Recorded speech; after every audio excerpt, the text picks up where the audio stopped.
can be on time with the program. Right now we're going to have a retroactive invocation delivered from Reverend Jeanette Wilson.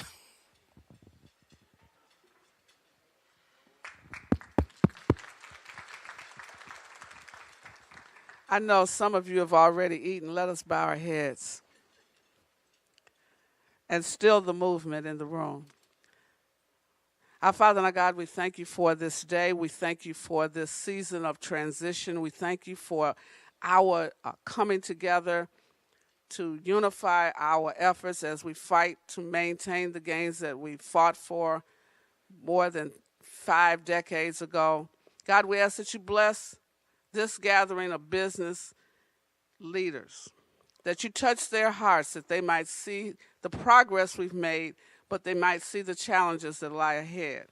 And they might see the need to invest in our present and our future young people who are waiting to become entrepreneurs, waiting to become workers.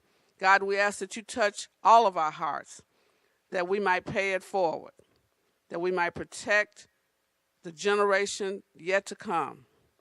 And so as we bless the food, we were reminded of the farmers who do not have livable wages. Remind us of those who are yet food insecure today with no prospect of food in the near future. Remind us of those who work daily with no benefits in institutions like these, those who are struggling day by day, hour by hour. And so even as we take this food, remind us of how blessed we are. And then we ask that you bless those who will participate in this gathering, who will share insight and information.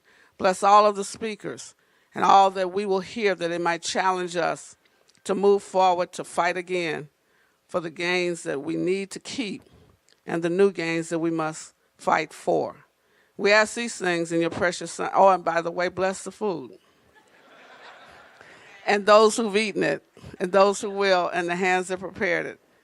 In the mighty name of Jesus, if that's how you reach him, Allah, if that's your way of communicating, or to the Creator who made us all. Let every heart say, amen.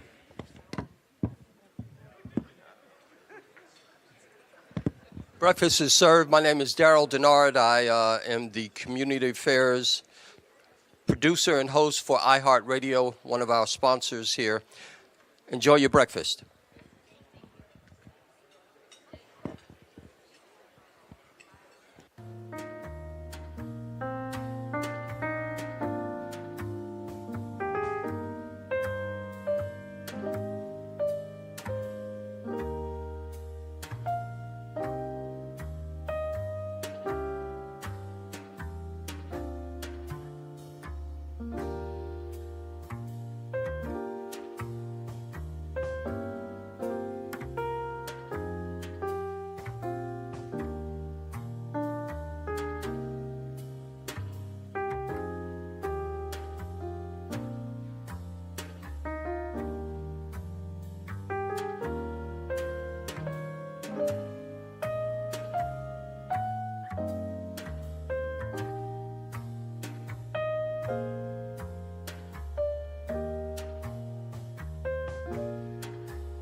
At this time, we'd like to bring forward Mr. Joseph Carr.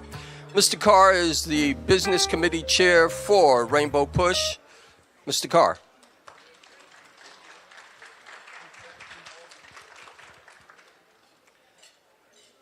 Good morning, everyone.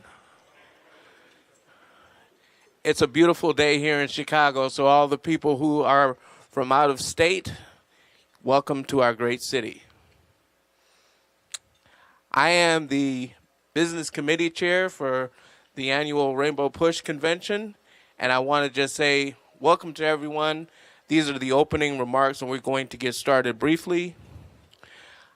Everyone who is out there is here to celebrate PUSH. But PUSH is an acronym now. Does anyone know what PUSH is actually an acronym for? Right. Younger people don't know PUSH is for People United to Serve Humanity. And that's why we're here. We're here because we have found a way to serve humanity through business and our business connections and serving our communities. So I want to say thank you to everyone that's come out. We do have a run of show. I know everyone is eating right now. We are getting ready to get started. We're waiting for a few more people to arrive, and then we will get started with our program. See you in a few minutes. Thanks.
Can I ask that everyone start taking their seats?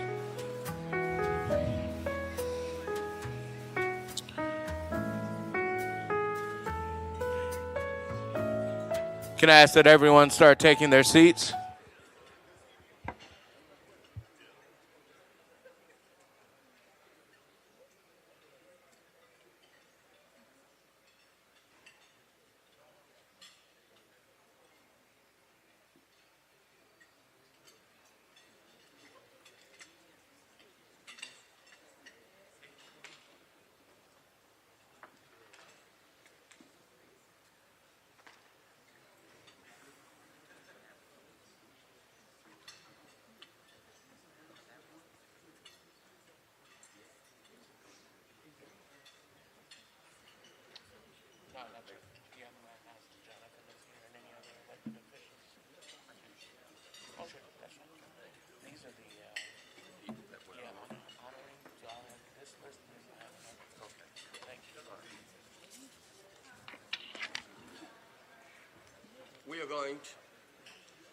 We're going to continue to move the program along. At this time, we'd like to have recognition and remarks from our special guests. We ask that you please come to the podium at this time, or do we just want to acknowledge? PH Divine Plumbing, Miss Anna Hall, please step forward. Joyce Guy, Landscaping and Snowplow. We also have Anita Ponder, attorney. Come forward, please. Larry Ivory, as well as Deborah Jennings Johnson, Chicago Minority Business Development Council. Please come forward at this time.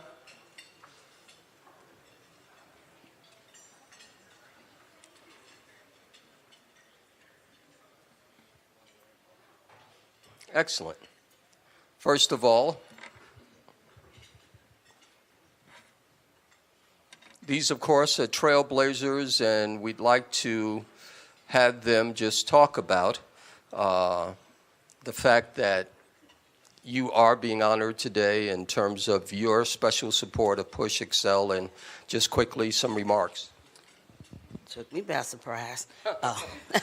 Hi, I'm Anna Hall. I'm the owner of P&H Divine Plumbing. I'm a union plumbing contractor. Also, I'm a plumber by trade, 35 years for Local 130.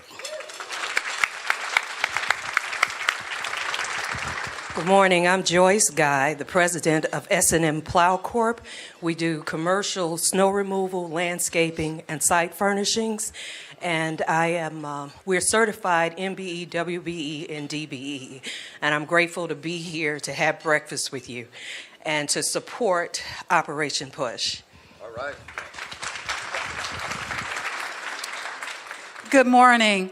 I'm Deborah Jennings Johnson. I have spent 30-plus years in corporate America trying to make sure we removed barriers for minority contractors.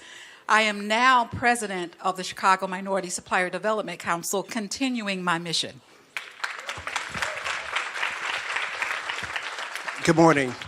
My name is Larry Ivory. I'm the president and CEO of the Illinois State Black Chamber of Commerce and also national chairman of the National Black Chamber of Commerce in Washington, D.C. It's always a pleasure to be here with Rainbow Push. But our mission is simple. Our goal is to strengthen black businesses. That's what we do all around the country, and stay focused on that. And I believe that this is Anita Ponder.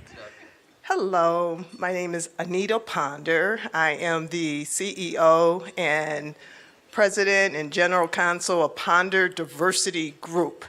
And what we do is we represent government agencies and major corporations, not-for-profits, and helping them to advance programs, initiatives, rules, legislation that advances black businesses as well as other diverse businesses. And I've been doing this work for over 30 years, know many of you in the room, and I'm happy to be here. And thank you for the introduction. You're very welcome. Let's give a warm round of applause for our honorees, local and national. Thank you. At this particular time, we'd like recognition of the coaches for the historic football classic, the Chicago Football Classic. If the coaches are present, can you please stand at this time? Hakeem McKellen for Mississippi Valley State.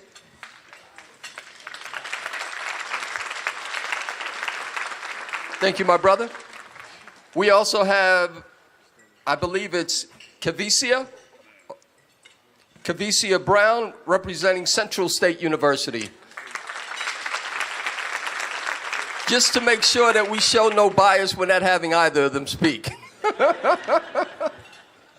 We know how we are in terms of our affections for HBCUs. Now we'd like to talk about our Push Excel esports partnerships. We'd like to recognize them. Ada S. McKinley. Is Jamal Malone here, or a representative from Ada S. McKinley? Okay, and we also have Verizon. Is Verizon in the house? If a representative from Verizon is here, please stand up at this time. Very, very good. And with that said, I think we did what we were supposed to do. So enjoy your breakfast, and we'll be back.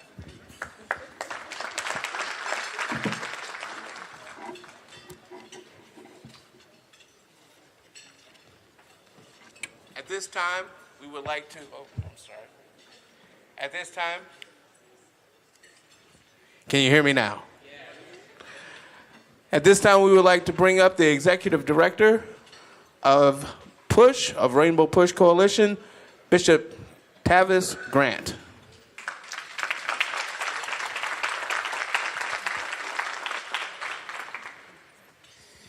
Good morning, everybody. Would you please give yourselves a round of applause? We certainly appreciate your support. Oh, it's early in the morning. You can do better than that. Help me celebrate the work of Reverend Jesse Lewis Jackson. One more time, clap for him. Would you do that? Our national staff, our national boards, our supporters, our sponsors, our stakeholders, we thank you so very much. This has been an amazing convention, and we're not done yet. And so I want to thank you so very much for supporting us over the years. This has been the hallmark of Reverend Jackson's work as we expand in business and in sectors all over corporate America, and we certainly are in store for a great breakfast this morning. I want to remind you this afternoon we have the new mayor of the city of Chicago speaking to us, Mayor Brandon Johnson, and our new national president, Dr. Freddie Haynes. Please salute both of them, if you will. Our labor dinner closes out, and we finish tomorrow with a fantastic, phenomenal women's luncheon on tomorrow with Lieutenant Governor Juliana Stratton. Could you help us celebrate those events? We need your continuous support in all that we do. You can see the hashtag, and you can scan and receive content and information on any of our platforms. You can follow us on social media and subscribe to our YouTube channel. And listen, let me help you do something. When he gets here, I need you to really acknowledge him, because we're doing our very best to walk alongside Reverend Jackson and keep hope alive. And so on behalf of the Jackson family and our staff, enjoy your breakfast, and thank you for all of your support. Let's have a great day. Bye-bye. All right, one more hand for Bishop Grant.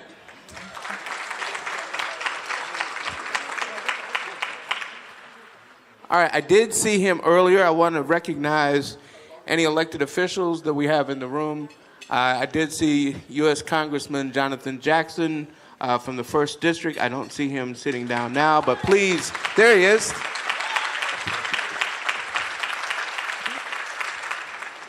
All right, and at this time, I would like the honor to bring up the chairman of Bally's, Sue Kim, to be our keynote address for this morning.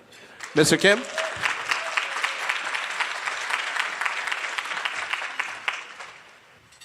Thank you. Oh, okay. Good morning, and so I thought this was going to be a fireside chat, so I don't have anything planned. So I was working on my speech here, and so be easy on me. I was told to share my journey and sometimes I don't know exactly how I got here myself. But I'm going to try my best over the next few minutes here. So again, good morning. It's a real honor to be here, and thank you for having me. My name is Sue Kim. I'm the chairman of Bally's Corporation, and good morning to everyone here from Bally's, and glad to stand up and represent us all. Sorry. Since it's supposed to be a fireside chat, how about if we make you feel more comfortable? Okay, yeah. Okay? Okay. Let's grab a couple of chairs. Okay. Yeah, I do mean, that. you know.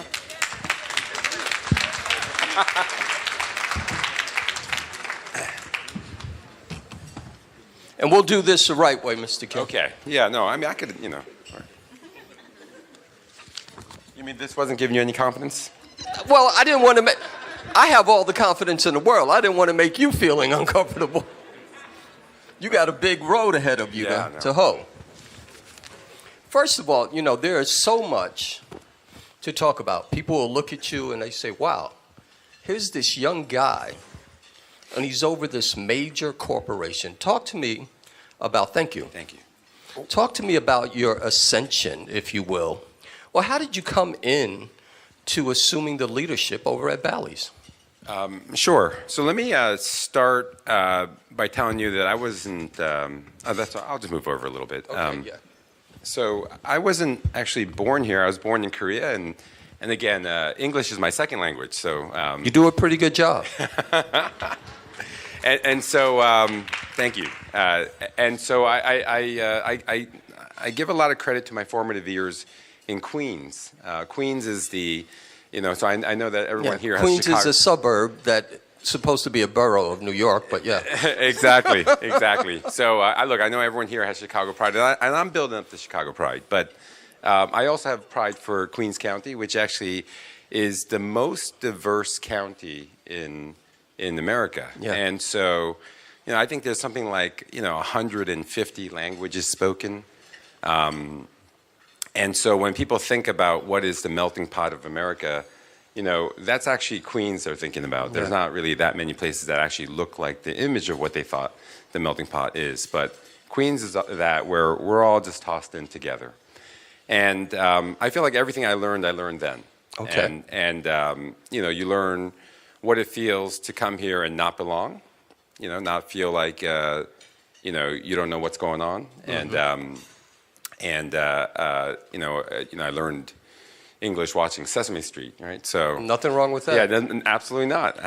And so there you go through that feeling, and then look, with 150 languages spoken, eventually you find your people, and so there's that feeling that you get when you do feel like you belong, but but that's not actually it either, because in some ways, like sort of like that small balkanized community isn't actually what America speaks for or stands for. It's just another step in the journey. There you sort of learn like, well, maybe it's us versus them, and that's actually not a very good lesson. Yeah. But then you get through all that, and you sort of learn that we're all getting along together, and that we're all here to build this country in our image, and our community in our image together. And so it's a wonderful journey. It's a wonderful education in humanity. I did not know that the H in PUSH stood for humanity, but yes. I think that's even better than. And it talks about people being united. I think that we need to discard this notion. I remember back, decades ago when I was in college, and I learned about, to me, the concept that I think truly represents America much better than a melting pot. Because what happens with a melting pot so many times is that you have all of these various ingredients, and then they get homogenized into some sort of, I don't know what it is, that's supposed to represent America. I believe that America is much better when we use the analogy of America being a salad bowl. I grew up and my mother would make what we would call garbage salads. Cucumbers, beets, lettuce, radishes, onions, feta cheese, just put everything in there. And the beautiful thing about a salad is that you get a chance to taste every unique property that goes into that salad. And what binds us together is the Constitution, and you can call that the salad dressing. So I think, we need to change this notion of melting pot, because we're not all the same. The beauty is in our differences and learning from those differences. And you already talked about being able to learn from the 100 plus differences in terms of culture that exist in Queens, and how has that prepared you to assume the leadership that you have over at Bally's? Well, thank you. So, amen to that. I agree with you that that the beauty is in our differences, and we need to celebrate what makes us unique, but also what brings us together. Yeah. Actually, that experience of being comfortable with discomfort and then figuring it out is actually, professionally a lot of what I do. Actually, I know I'm the chairman of Bally's, so I lead the corporation, but really in my day job, I actually manage an investment fund called Standard General. Okay. And that business, and I've been in that business for 25 years, the business is actually in the business of turning around troubled companies. So now Any examples? Oh, sure. I mean, I've done, Bally's is one of them, actually. And I'll tell you the story. It's about actually 10 years ago where I found a casino that had gone bankrupt, too much debt, too many promises, back in the last crisis. And it was a single casino in Providence, Rhode Island, and people were giving up on it because there were all this competition coming in Massachusetts, and so I saw something that could be the kernel of something great. So I ended up investing in it, and in that investment, start taking something that people had discarded as that was a has-been that failed, to again being a kernel of something that we can build on. So. Back then we ran just one casino. We did about 50 million of operating profits, and now we run 15 casinos doing 650 million of operating profits. So that's the same company, and we just took one, and then we added another one and fixed that, and then we added another two and fixed that, and then before you know it, there's a lot together, and that's a journey, but. But actually, the interesting thing about the turnaround business is that, there's some truism, which is that when things are going well, everyone wants to be a part of it. Can you fault them? It's not a gamble. Exactly right. So when the company's doing well, everyone loves being there, rah, rah. They wear the company shirts, on the weekends. It's amazing. It's so easy.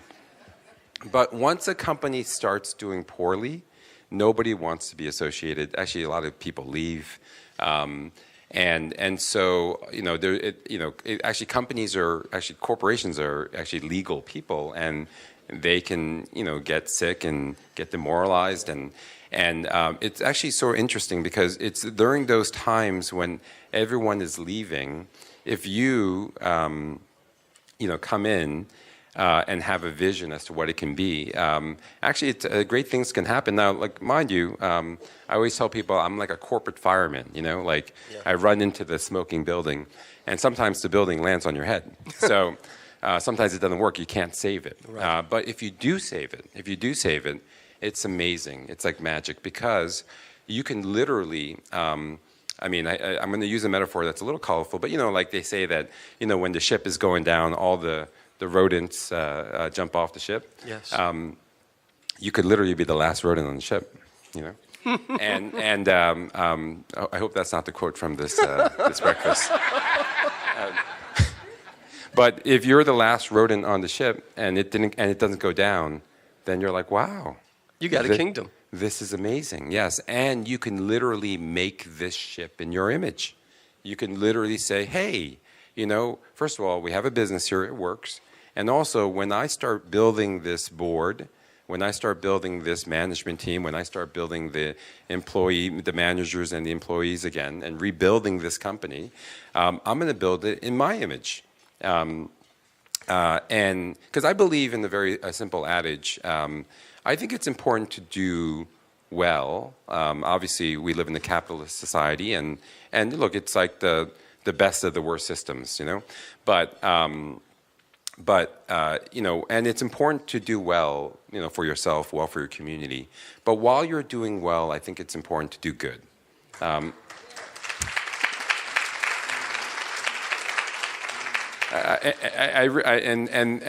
Look, I think this is what you learn growing up in a regular a community, that you want to see people do well, but then you don't want to see people do well and leave the community behind. You don't want to see people do well and in a bad way, and by doing bad. That don't do nobody good. So do well and do good. Do good, do well. I don't know which order, but it doesn't really matter. As long as it all comes together. As long as it's all about doing good. And if you receive the profits that go along, and matter of fact, you will always receive profits for doing good. Talk to me about your plan with regard to Chicagoland, because here you are actually going to be the first casino that's based in the city of Chicago.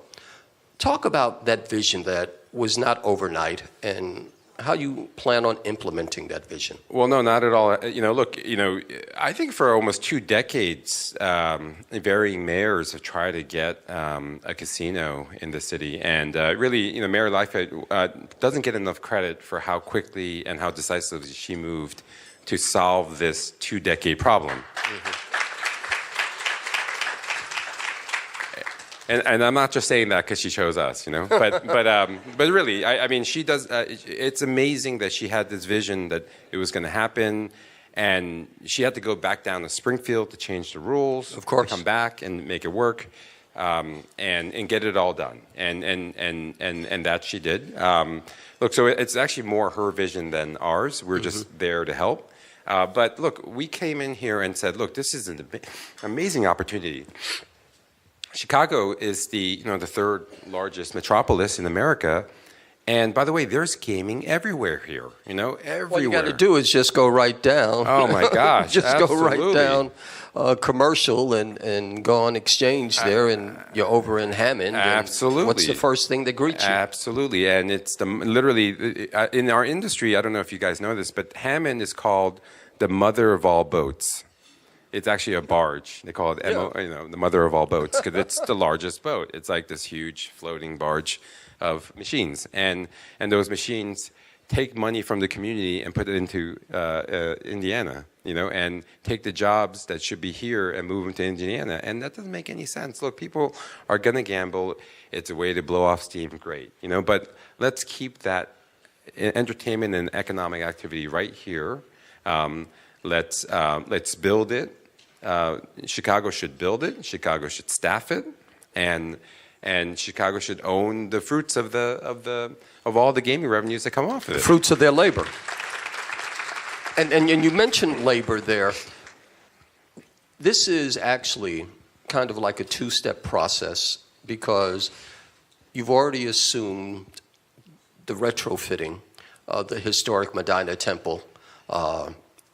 What are the current plans, if everything continues to proceed from a governmental perspective? What are the current plans in terms of when can we see? Because I know you already have that you're trying to engage in job fairs to hire the staff. When can we anticipate doors actually opening there? Oh, Medina should open Springfield, IGB, be willing, I would say around at the end of August. Wow. So it's done. We've done our work, and now the regulators are going in and making sure everything works the way they want it to work. So doors should be opening soon. It's pretty exciting. And then after the temporary is open, then we're going to focus on the Tribune Freedom Center publishing site. We expect the last newspapers to be printed there next summer, and then for us to really start to prepare the site, which actually is a whole 30 acres for the casino, which we hope to get up, 2 years or so after we start the actual construction. So that's about 3 years from now. So hopefully we'll have the temporary up within a month or so, and then finalize the plans and the the transition of the printing operations by next summer, and then we start and get it open as quickly as we can. We know, and you are more than aware of the current assault on diversity efforts. This is a business luncheon, business breakfast, where diversity has been one of the main raison d'etres for its existence. How personally do you feel about that? And then from a corporate perspective, what is your commitment to diversity and inclusion, especially with regard to a governmental assault in terms of what just was handed down during this Supreme Court decision deciding that affirmative action goals cannot be used in terms of college admissions, and that's expected, of course, to roll over into businesses? Right. Well, look, I think that is I think there's a lot of complexity there, and I think that one of the things that we should do is actually look at the issue carefully. I absolutely believe in lifting underprivileged communities. It's our responsibility. It's our, we need to. You can't create opportunity and fairness unless we're starting, from the same place, And so I think that needs to happen, and that should continue to happen. And I think they'll figure out ways to make it happen. Look, I do think, though, that there were, as we observed all of the, as I observed the things that came out of there, right. There was a lot of unfortunate language used to describe Asian American students. You know? And I will tell you, what is the most important thing, and I hope that we all believe this, is that we're in it together. And this issue, no issue, but definitely not this issue, and definitely not Harvard, for heaven's sake, should be used to divide our communities. Okay?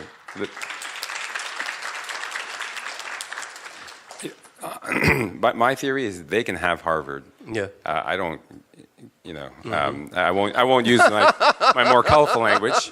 I really don't care. You could say it in Korean and probably go over our heads, but I don't care. I really don't care. I think that what's important is that the Black and Asian communities stick together. Yes. Don't fight over nothing, the crumbs.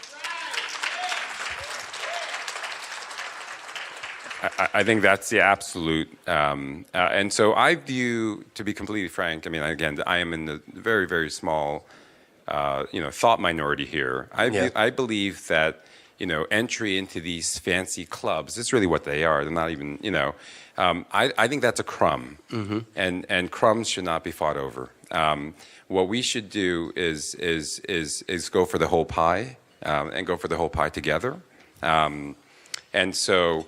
When the way they define this Asian, the affirmative action battle, it's always about Asians getting in the way of Black folks. That is some bull, and it makes me angry just to even see it, because it's used as a wedge, and it should never be used. We should never allow them to do it. Remember. I was going to say, look, I grew up in Queens, and I went through a phase where, I was all about my own, Of course. And others that didn't look like us was like, oh, hey, I'm fighting that too. And then, look, obviously, in high school, I saw, the Sonny Carson, Korean grocery store boycotts, then the LA riots after that, and I had a lot of anger as a young man, holy shit, this is not a fair country, and why are these people against us, But then I realized later that this is just a setup, that it's a sham, and that we're being tossed against each other for some false scarcity of some assets that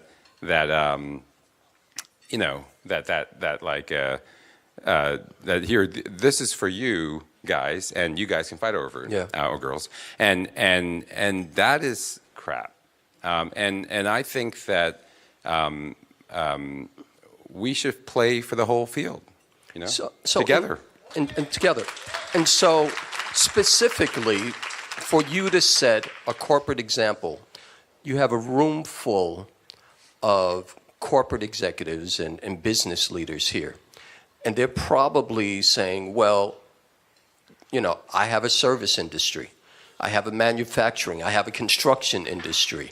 You're going to do retrofitting of that gigantic space there right along the river, or branch of the river, I should say.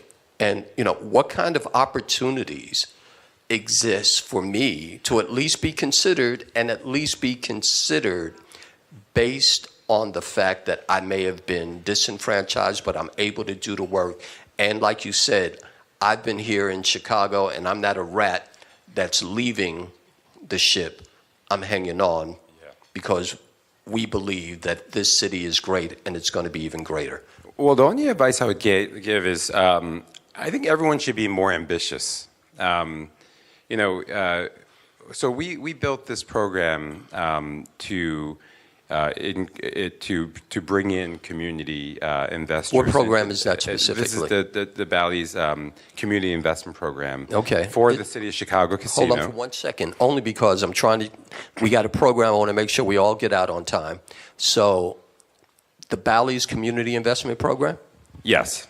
And how many people have heard of that? Now you know. Tell us all about it. Okay, so look, not only do we believe, and we will make sure that the casino is built by the community, and you know, last I checked, this community is a third black. So not only that it will be staffed, supplied by the community, but we actually believe in ownership, and we believe in you know, hopefully this casino being a business that actually serves as a wealth engine. And so what we've ended up doing is in the Illinois state statutes, you know, the city pointed out, hey, you have to set aside, I think it was like 16% right. of the company to underprivileged groups. And look, there was some easy sort of ways that we could have done that from a corporation's perspective. Like we could have brought on some, you know, famous athletes and given, you know, they're already, you know, millionaires and made them a little bit richer, you know, and I don't think that that's the reason why that law was passed, you know, and so what we ended up doing is saying, like, why don't we go and first of all, we raised that bar to 25%. Okay, so from 15 to 25. Yes, exactly, and that actually had the benefit of making all the other bidders have to do that too, which I found very amusing, you know, because I know I enjoyed doing it. I know those people did not. So, and then what we said is, all right, look, again, the point of this is not to make rich people richer. But is actually to make sure that the community has opportunity to own a piece of this casino, because there's nothing that brings more, pride than walking past something and saying, "Hey, I have that's mine. I have a piece of that," you know. And so we have a program to split the equity up into thousands of parts. And in parts as low as small as $250. Wow! And if you put in $250, it's a pool sharing type 100%. We will lever you 99 times against that, so that look. And I'm telling you that there's no guarantee for success. So right. If we do screw up. Now, mind you, I normally pick up after other people screw ups. I don't screw up myself, right? So. So we probably, but if we do screw up, then yes, it's possible that you lose the $250 you put into the investment. Right. But if it works out, you're going to have, $250,000 working for you. And so if it's a great success, if the equity doubles or triples, you're going to keep all of that.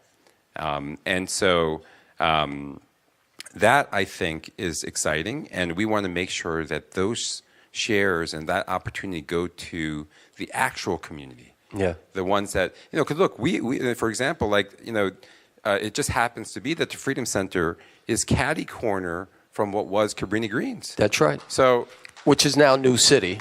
Right, and which has now been, turned into these fancy ass, shiny skyscrapers. And so I've told the team, that's the term of art, by the way. I've told the team, let's go out there and find the people that have ties to that community, and and given the opportunity. And they might say no. They might be like, oh, this is some strange stuff. But if they say yes, let's go make those stories together, you know? Yeah. And, you know, I see one person that knows about investment opportunities, and that is our good friend John Rogers there with Ariel Capital. And further, you know, because I don't just want you to be bombarded by people, which they will after the breakfast here, but how can we find out more about these business opportunities to connect with you? And as you grow, we can grow. Great. Again, the right people to connect with is not me. You know, is our team. We have a whole team. Is there a website or? Yeah, we have a website. What's the website? BallyChicago.com. There you have it. Everybody write that down. Okay. Just you'll say that I was with your chairman. All right, I was with your CEO, and he told me to get in contact with you. I think that's a good move there. And that it is. And again, the only thing I'll just say in closing, and again, I see people, is that, look, I hope that this, again, raises the bar for look, we are doing our thing. We built our company in what we believe America should be. And I think that that's good business. Yeah. But I'm also cognizant that I'm raising the bar. And I hope that people, you know, keep up. And what I would just tell everyone here is that, look, it shouldn't just be that, you know, you're fighting for a little piece of the set aside. You know, the ambitions should be wider. Yes. It should be for the rest of it. That's my advice. Well, we truly appreciate you joining us this morning. We would like to present you with a token of our appreciation. The chair. You can keep that. That's for the honorees? Okay, so all the honorees are going to get that. But in closing, I just want to say I appreciate the openness. I appreciate the honesty. Thank you. And we all look forward to doing business with you. Thank you. It's a real honor. Reverend Jackson, thank you for having me. Huh? Say it again? Diverse team? Oh, yeah. We also like to recognize your diverse team. If you could please stand up. And I think you need to be happy about the way this team looks. Kim, my good friend Kim, raise your hand. Kim is Chief Corporation Counsel, if I'm not mistaken, right? Chief Legal Officer there. So that, you know, you guys look like a nice milieu of melanin. Where do we go from here? Oh, we got Reverend. Okay. Thank you, Mr. Hugo. All right, everybody. Let's keep it moving. I want to say thank you again, Mr. Kim. Can we get another round of applause? And also, guess who's in the building? All right, we have to recognize our founder and chair for the Rainbow Push Coalition, the Honorable Reverend Jesse Lewis Jackson.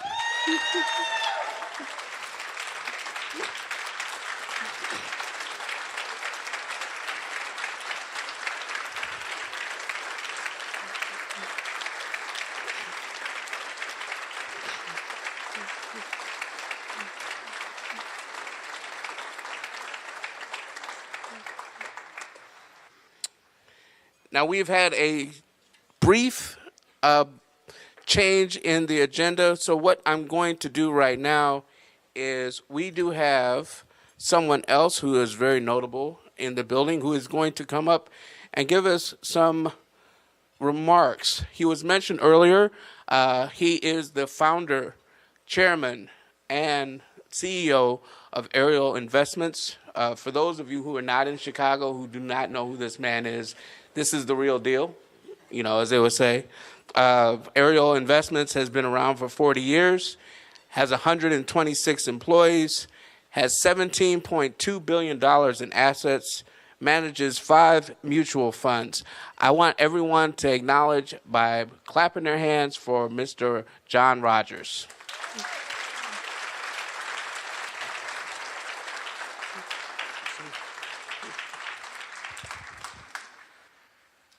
Well, thank you so much for the opportunity to speak this morning.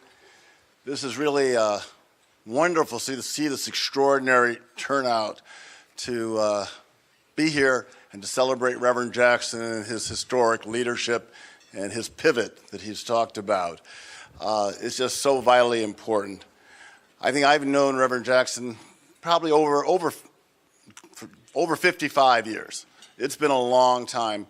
I can remember I grew up at 50th and Greenwood, and I can remember sneaking downstairs and watching Reverend Jackson hold court in my mom's living room. And so we've been a part of this fight for a long, long time. I think it comes naturally because when I mentioned my mom, she met my dad here at the University of Chicago. He was a returning Tuskegee Airman. He talked his way into the University of Chicago Law School, and the GI Bill paid for it.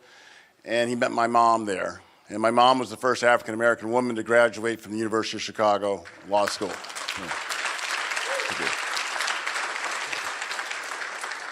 Yeah, 1946. And one of the interesting things that's become more prominent lately, her grandfather, J.B. Stratford, owned the Stratford Hotel that was burned down in the Tulsa Race Massacre a little over 100 years ago. It was the largest black-owned hotel in the country. I would say how wealthy we would be if we still had that hotel in the family. Now it would be a big hotel chain, but of course it was destroyed because of the racism that existed in Tulsa at the time. I think when I learned about my great-grandfather, he talked and fought for civil rights and economic justice back early in the 19th century, or the 20th century, sorry. And he was someone who was willing to speak up and fight against Jim Crow and support the kind of things that Reverend Jackson has built his entire life around. As we know, the city of Chicago is also a place that's been a place for all of some of the greatest black businesses in the country's history. We all remember Johnson Publishing with Ebony and Jet, Johnson Products, which was so important, the Afro Sheen and Ultra Sheen. We had two of the 5 largest black banks in the country. Reverend Jackson worked closely with all those businesses to help them be successful, help them thrive, help them grow. And they worked hard to help Rainbow grow over the years. And of course, the challenge you've heard me talk about in the past is that's all gone. We've lost it all. We've gone back dramatically over these last 40 years or so when it comes to strong black businesses. So the mission of Rainbow Push is as equally important today as it was 40 years ago. It's something that we have to continue to fight to get real, true economic justice and opportunity. One of the things that I continue to talk about, the fact is that one of the problems that we have is we fall into this trap of doing things the way we've always done them. The term supplier diversity was created probably over 50 years ago. And it was a focus on certain industries, which are important industries. They provide lots of jobs: construction, janitorial services, catering, office supplies. Those things are critically important. But our economy has evolved over these 40 years. And so not only should we be included in those important businesses, but the world has become a professional services, financial services, media, and technology-based economy. And we have to include African Americans in the parts of our economy where the wealth and jobs are created today, not the way it was created 40 years ago. So here on the campus of the University of Chicago, they created a term called business diversity to supplant the term supplier diversity. And I often tell people it's like Netflix versus Blockbuster. Supplier diversity is that out of date.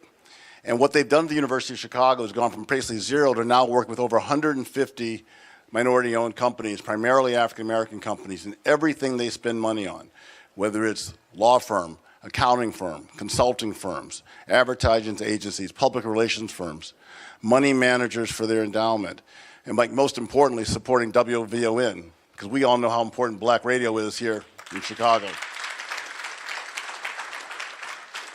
And so I think if we can all come together and try to make sure that we're included in all the anchor institutions in our community, whether it's a hospital, whether it's a university, whether it's a museum, or whether it's a corporation, they all should be doing business with black people in everything they spend money on, in the parts of the economy where the wealth and jobs are created today.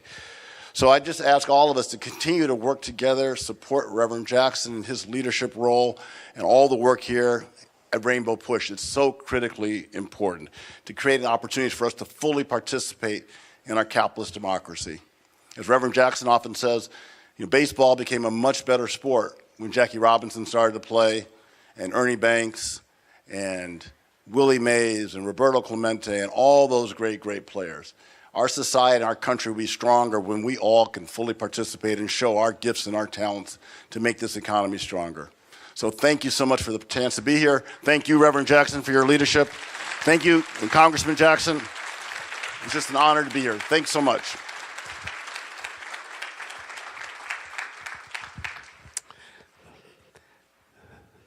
Thank you, Mr. Rogers. One more time for Mr. Rogers.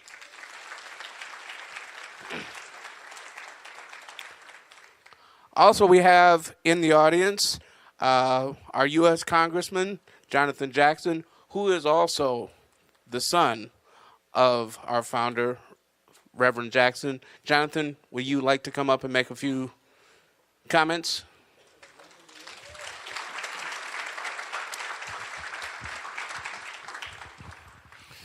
Good morning. I'm trying to keep up the pace of my father, the Reverend Jesse Jackson. I was here yesterday, went to vote last night, spoke on the floor, had to speak up and stand, and I was very honored to stand by Congresswoman Joyce Beatty on the floor the other day.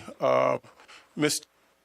Crane, Eli Crane of Arizona, started referring to African Americans as colored, language we haven't heard from a bygone era. They went further on to say that we can't weaken our military by having diversity and inclusion initiatives. So I told Ms. Beatty, please take a seat. Let me handle this. It's time for men to talk to men, and let me correct Mr. Crane about his behavior. And I said, when he had misspoken, I said, maybe he doesn't understand what that means. That means you have not made yourself clear. So please come before this august body and apologize to Ms. Beatty and the rest of the members that take offense. So when I leave here, I'll be going back to address Mr. Crane again.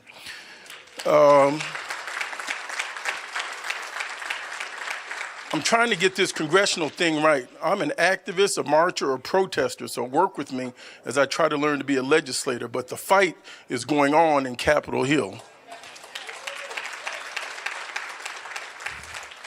I thank you, Mr. Kim, for your words, and also peppering it with the sensitivity of trading floor jargon that I could certainly feel. I appreciate his sensitivity. He's an outstanding investor, but more importantly, he is compassionate. He cares. He wants to build people up. That's the beauty of understanding business versus having to go into, unfortunately, government sometimes. We have to be in government. We have to set the rules. But in business, you can make more pie. I had one reluctance on running for office because there's only one seat. And so you got to play a bad game of musical chairs. I've always been good at it, but I don't like to play it. But in business, you can make more winners. And so even with his financial prowessness to make the denomination small enough to take to a fraction so everybody can get a piece, that to me is what true entrepreneurship is and excellence in business. Thank you so much, Mr. Kim. And before I take my seat, let me read something for you that I was reading this morning coming back from Washington, D.C., and I quote Reverend Haynes, "The real trouble with us was never our system or form of government or the principles underlying it, but the peculiar composition of our people, the relations existing between them and the compromising spirit which controlled the ruling power of the country. We have for a long time hesitated to adopt and may yet refuse to adopt and carry out the only principle which can solve the difficulty and give peace, strength, and security to the Republic, and that is the principle of absolute equality. We are a country of all extremes, ends and opposites, the most conspicuous example of composite nationality in the world. Our people defy all the ethnological and logical classifications, as in Queens. In races, we range all the way from black to white with intermediate shades, which, as the apocalyptic vision, no man can name or number," close quote. These are the words written in 1867 during the time of anti-Chinese immigration by Frederick Douglass. What's old is new again. What Mr. Crane said echoes from a past when my mother and father in South Carolina and in Virginia and in Florida had to see colored water fountains. This has crept into the new millennium. And ladies and gentlemen, in the words of what Chairman Mr. Rogers was also speaking about, we're going back in time, and it's time for us to fight back. We are going back in time, and it's time to fight back. I would remind you that the Plessy versus Ferguson case in Baton Rouge, Louisiana, was really a test case. A white man for all practical purposes, 7/8 white, 1/8 black. We have some peculiar race laws in this country, known as an octoroon, 1/8.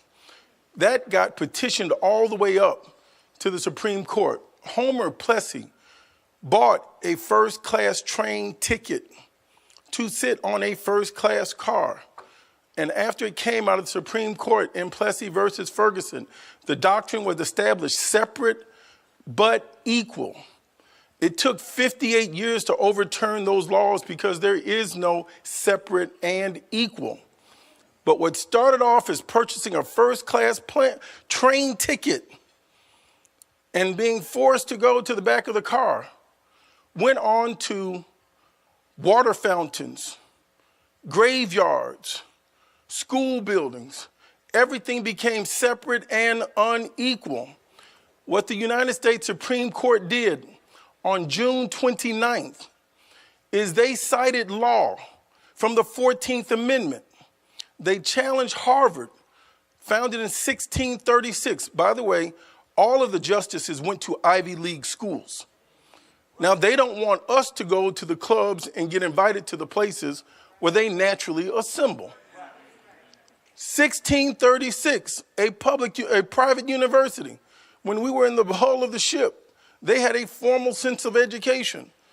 Then 1789, they founded University of North Carolina. They cited those two, the oldest public and the oldest private university. And then said you can keep the military academies and use diversity, but you cannot use it for the public and private universities. What's going to logically happen, and if you read the dissenting opinion of Gorsuch, he says this is not to be narrowly applied. If there was ever a time for the black business community to get together, if there was ever a time for you to be at Rainbow Push, if there was ever a time for you to refortify and refuel, the time is now. Now that you can't use race as an admission for school, there are 13 states' attorneys that have filed suits to notify states don't have race-based scholarships. They put on notice DEI programs in state agencies and private corporations. The Supreme Court has made a ruling, do not use race-based contracting. It's the law now. So when they don't return your email, when they don't return your call, when you see the 4 top executives at Hollywood firms that cover DEI have all been removed. Don't worry about DEI in Hollywood. Now they're challenging that along the lines of corporate interests.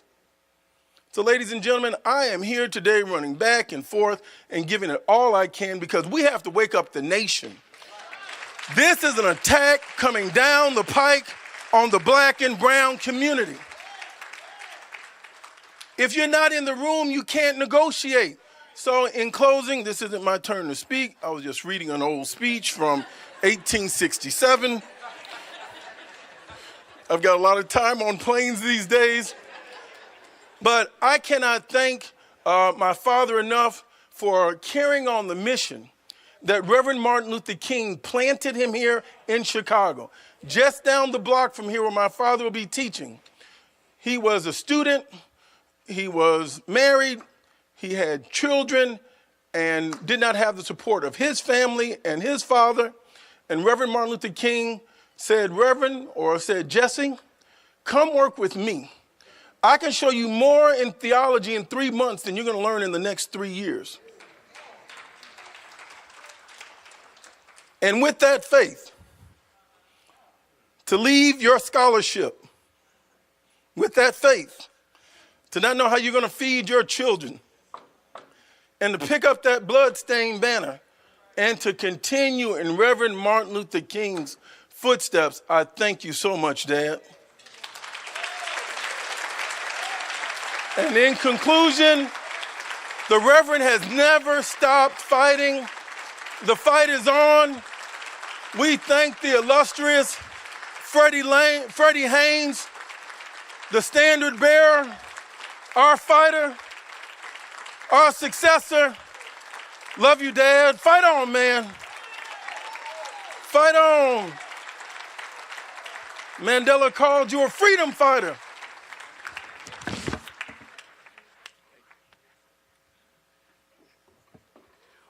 One more time for Congressman Jackson.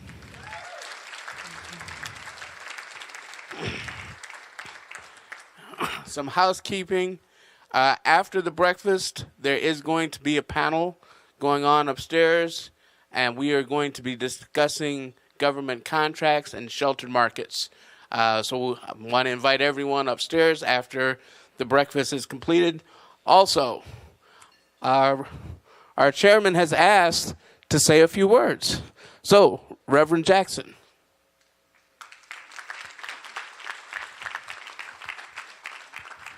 Good morning. Good morning, everybody. Let me hold it, Rez. Delighted to be with you today. I'm really delighted. Jonathan is just getting better and better and better. Thank you. Mr. Kim, thank you for sharing with us today. We take the position that while we fight for political empowerment, we're learning how to do that now. We came here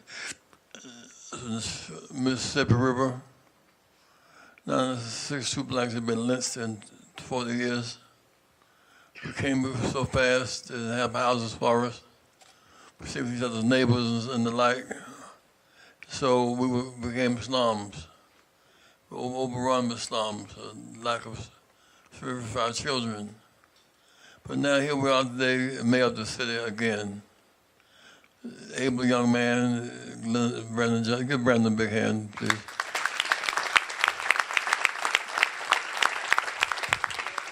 Mayor of New York and mayor of LA and mayor of Chicago and all that. Look at the window when the plane landed, you don't see a single building built by black people. Politics and economics must go together. We said our title for this theme is Freedom is a Perilous Journey, but freedom, equality is more difficult. All our heroes right now are freedom heroes. Dr. King, freedom man. Mandela, freedom man. But we run freedom heroes, but it's a perilous journey from freedom to equality. And where we're most equal is where we're most important. Football is a tough game to play. Basketball, baseball. What was so good at those sports? See, whenever the playing field is even, rules of public, goals are clear, referee fair, and scores transparent. He inherited the points, so we do well at it. See, whenever playing field is even, the playing field is even, rules are public, the rules are public, goals are clear, the goals are clear, referees are fair, the referees are fair, scores are transparent. Scores is transparent. You cannot inherit any points. We do well in that. And so that's what we're fighting for. Now, the Supreme Court has spoken, but we must speak too. Right. We must be using our economic leverage as we use our political leverage. Speaking of Tulsa, Oklahoma, found out that they rejected the reparations lawsuit there. But when you're creative, you keep thinking. And they put in why they rejected Wall Street, Black Wall and Greenwood Avenue in Tulsa. So we found out that Penn Oil, Sinclair Oil, financed the bombing of the banks, Wall Street. U.S. military, we're going to figure out a way to organize 1,000 churches under Reverend Freddie Haynes. we're going to boycott them until their nose bleed. The Supreme Court can't stop us from boycotting. Right. And they're going to have to cut us in to cut it out. We're going to fight back economically. We must build consumer clubs all over the place. For those of you who get today to perhaps invest in the Rainbow Push Coalition, we're going to make it happen. And John, I want to thank you for standing up as you are in Congress, but I was down at Brandon Johnson's office a few days ago after he elected, and the desk was empty. You find out how much politics you don't have, how much power you don't have. You don't have the power to make banks behave a certain kind of way. Right. Trying to keep them so you can keep your tax base. You can't make businesses cooperate, but consumers can. I'm tired of stuff about food desert. They want to run. We can sell each other food. We can sell each other food. We're not going to run stores. They won't leave. Let them go. We're going to build stores. I just want to express my thanks, in the real sense, new president of the Rainbow Push Coalition. He's a very able man. I'll keep working. Like Facebook goes to Twitter, something like that. I'm changing stations. Social media. I'm changing stations. I'll keep working. We work with Rainbow Push. And I want to thank Freddie Haynes for his talented service to the plate. There are a lot of talented people who don't have the courage to step up. Yeah, on your feet for Reverend Freddie Haynes, President of Rainbow Push Coalition. On your feet for Reverend Freddie Haynes. On your feet for Reverend Freddie Haynes, President of Rainbow Push. Thank you so much, Dr. Reverend Freddie Haynes, Frederick Douglass Haynes.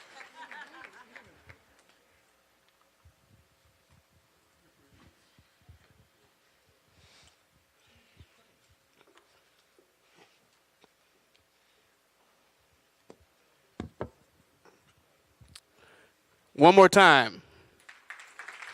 Come on, you all can do better than that.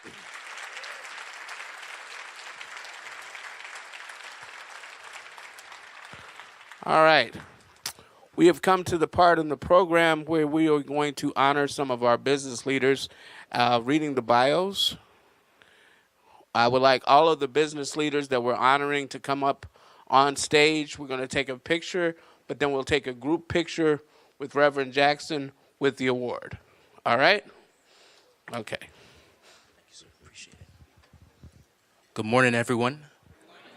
Thank you so much to Chairman Rogers and Mr. Kim for your words, and I'm here with Reverend Haynes and Reverend Jackson to help honor these business leaders. So without further ado, I want to start off with the first honoree, Michael and Brian Baker. Michael and Brian Baker.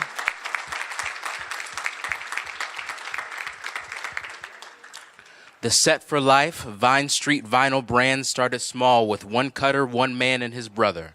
Michael and Brian Baker created Set for Life 15 years ago with true entrepreneurial spirit. Give me just one more round of applause for Michael and Brian Baker while they come up and accept their award. Congratulations. Thank you so much. Thank you so much. Congratulations to you. Absolutely.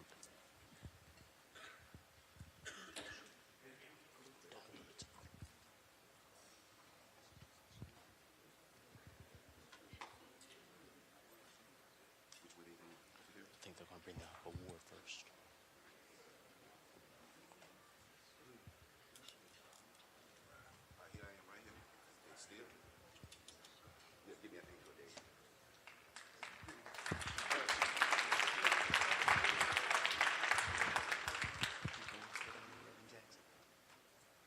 Congratulations again. Our next honoree, Leon Walker.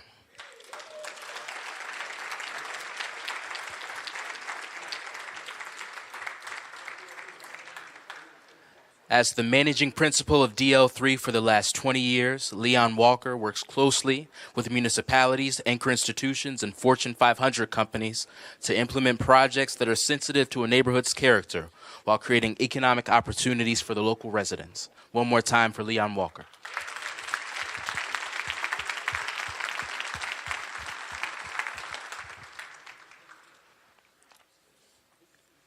Our next honoree, Larry Ivory.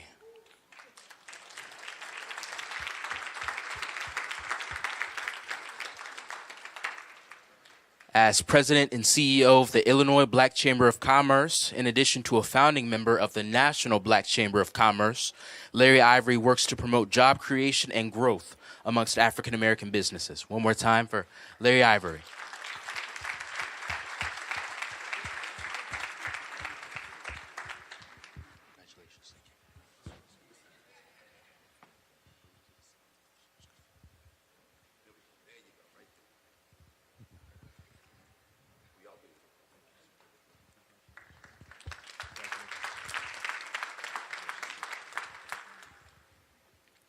Our next honoree is Wilbur Millhouse.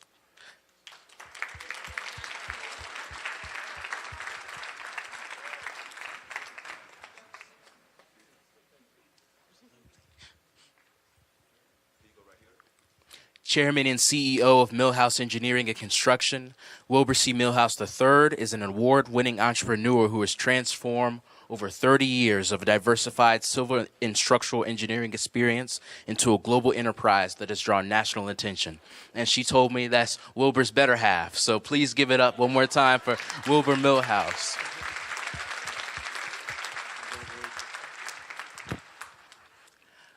Our next honoree is Jessica Davis. Is Jessica present?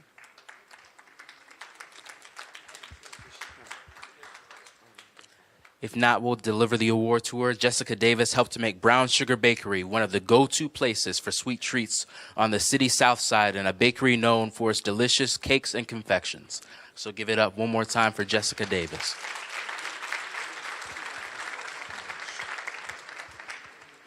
So our next honoree is Dan Wagner. Dan Wagner.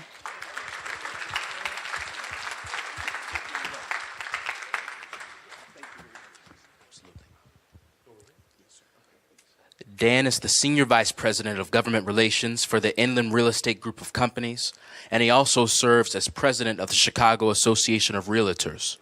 His civic engagement is extensive and includes the recent creation of the Dr. Martin Luther King Jr. Unity Fund. So one more time for Dan Wagner. Congratulations.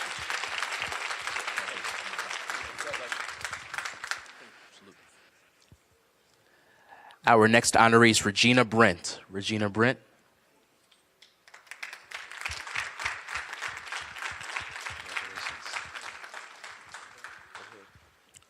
Regina Brent serves as the founder and president of Unity Partnership, an initiative with the purpose of elevating the morale and lessening tension between law enforcement and residents.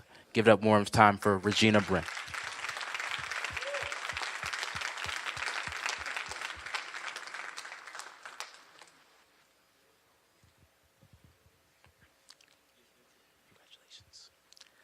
Next, we have Lewis Carr.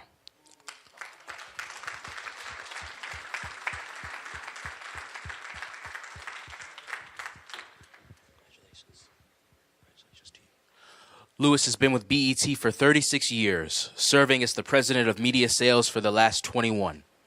During his tenure with the company, he has stimulated over $9 billion in advertising sales and cultivated strategic partnerships with major international corporations. One more time for Lewis Carr.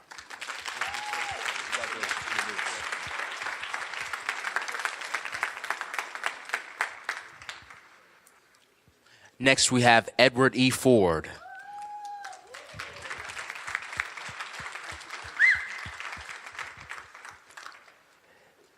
Edward Ford is a prominent and historic African-American jeweler in the city of Chicago. He learned his craft in the teens, and years later he uses his wisdom, success, and knowledge to give back.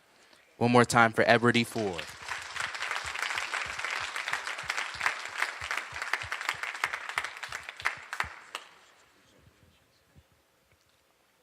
Our final honoree this morning is Olivier Kamazi.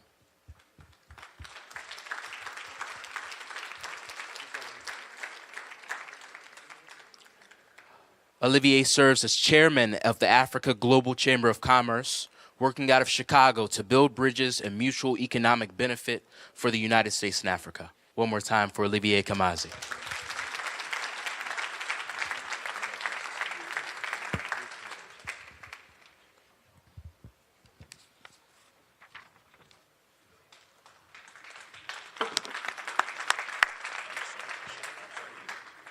All right, one more time for all of our awardees and honorees. And ask all of them to stand behind Reverend Jackson for a picture.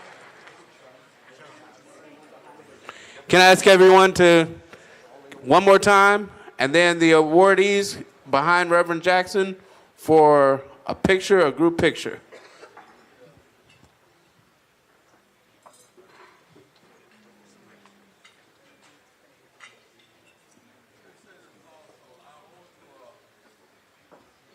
It's a privilege. I'll be running out of the executive privilege real soon. Two men that should be honored today. We went up some breadbasket days right on through when Dr. King was alive. Function one was the one who makes jewelry, the sell jewelry, he makes it. He had the four of you to be honored today. Get up. Be honoree. Thank you very much. Honoree. We've been friends for 55 years. I was instrumental in helping him with breadbasket, and I'll never say no to the Reverend. So pivot well, my brother. Also, John Lowry, a godfather of our business development community. He's an excellent entrepreneur, and he represents. Where's John? 1 second.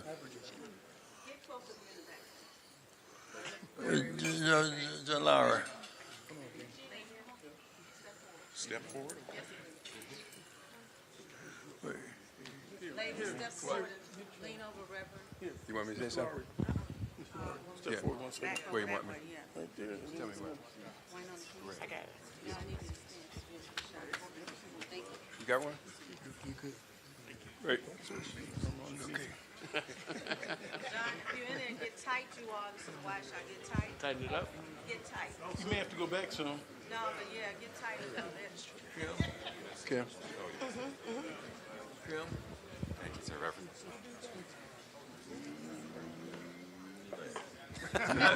He's the man. Everybody look up. Here we go. On 3. 1, 2, 3. Smile. One more big smile. Come on, Reverend. Here we go. To my left, to my right. Okay, y'all. The way you feel shows on your face. Let's go. Taking it all in. No, for real. It's your treasure moment. Don't forget. Some of y'all look tired. Work it out. Come on. Go lean forward in the back, and if you're seated, lean back, please. You got to get really tight. Please, I'm grateful. In the back, lean forward, and start lean all the way back. I'm grateful. Okay, one more time. Come on, you're not tired, right? No, they're not. Work it out, y'all. All right, here we go. I'm It's the other grateful. morning. Here we go. I'm grateful. All right. Thank you so Thank much. you. Thanks, everybody. Thank you. All right, Bill.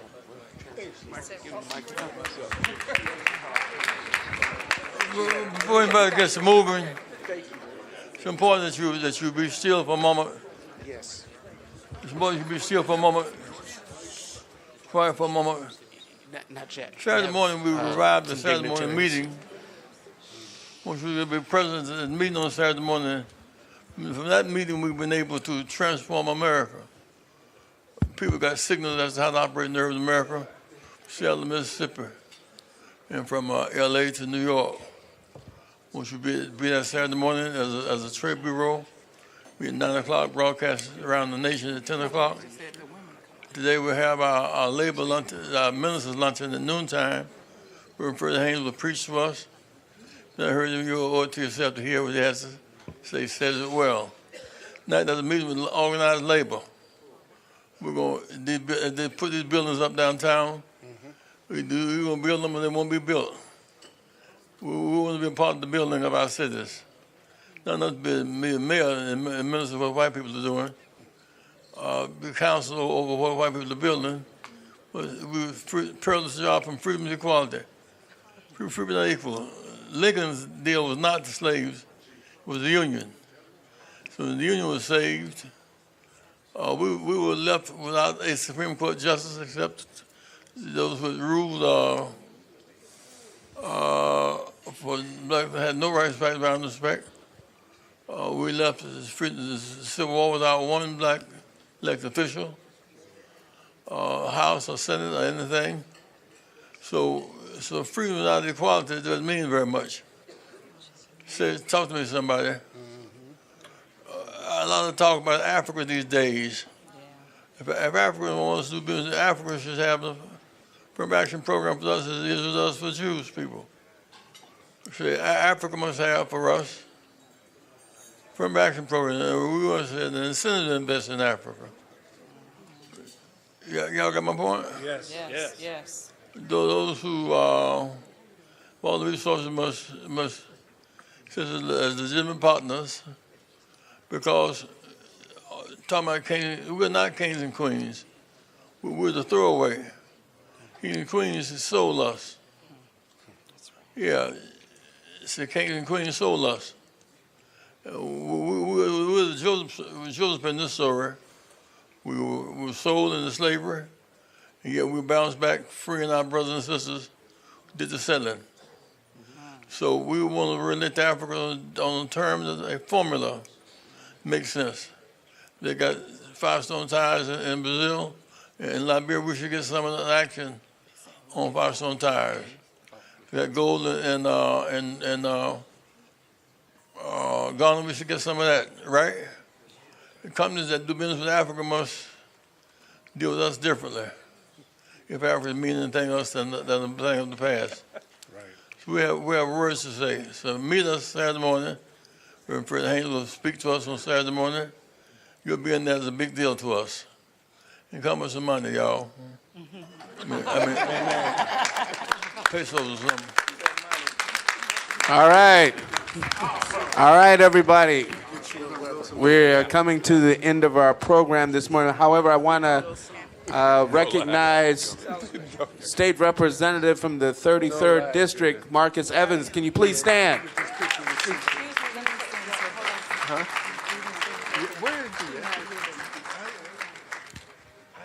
All right, and then also, for all of the people who want to capture this moment in time, today we are celebrating and giving the flowers to Reverend Jesse Lewis Jackson. And for those of you who are interested, out there at the promotional table, this is a 1984 presidential campaign commemorative 30th anniversary portfolio for the district. So it's going to be about $30. Am I correct? $30? I'm grateful. Oh, she just changed it to 50. That's how good it is. This is the business crowd, she said, so we can afford it, right? So please stop out and at the promotional desk, pick one of these up before you leave. I'm going to hand it over to Dr. Reverend Wilson. Give our business chair a round of applause as you stand. Ladies and gentlemen, we thank you for your time. We thank you for your patience. We need you to stand now with me. Stand. The exit doors are to my left and right.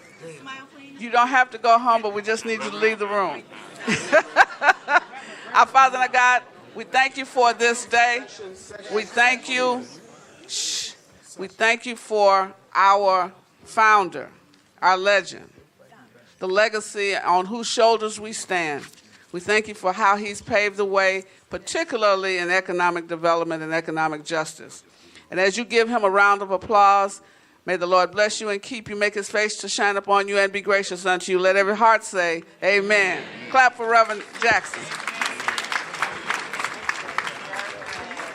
Please go to the business sessions now.